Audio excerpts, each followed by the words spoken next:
Kumusta mga kaboxing? This is Boy Kalawang TV. So ayon po dito sa kakapasok lang na balita, ang laban ng Canelo Alvarez versus Terence Crawford ay magaganap na sa buwan ng September 13. Ayon po yan sa inilabas na balita ng Ring Magazine.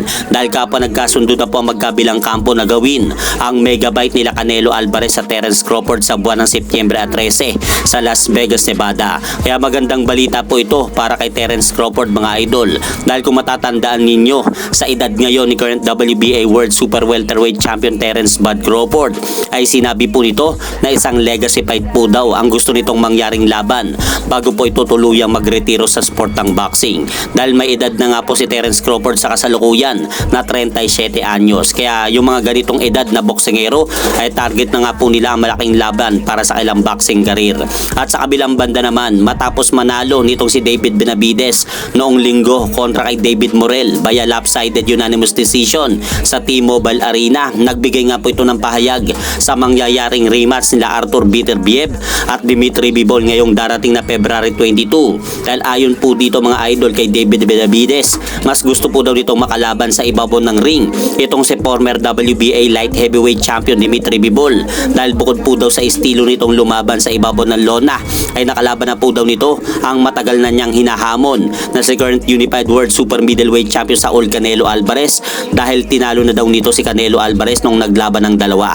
Kaya pala gustong makalaban ni David Benavides itong si Dimitri Bivol upang kung sakaling manalo si Dimitri Bivol sa mangyayaring pangalawang laban ito kay Arthur Beterbiev sa darating na February 22. At kung sakaling manalo nga po si David Benavides kay Dimitri Bivol ay parang tinalo na nito si Canelo Alvarez sa laban. At sa ibang balita naman po mga idol, tuloy-tuloy pa rin po ang pag-iensayo nitong si former 3 Division World Champion John Riel Cuadro Alas Casimero sa mismong boxing gym nito sa Ormoc.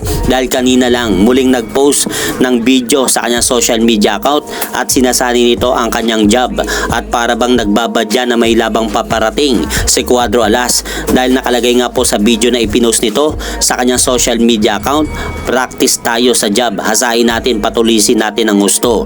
So ano pong sa palagay nyo, may laban ba kayang paparating si John Riel Casimero? Kaya tuloy-tuloy ang pag-iensayo nito sa kanilang boxing gym sa Ormoc. At hanggang dito na lang po muna ang aking update sa mga aganapan sa mundo ng boxing. At syempre mga idol, huwag nyo rin pong kalimutan, pakisuportahan nyo naman po muna ang ating munting channel. Maraming salamat po.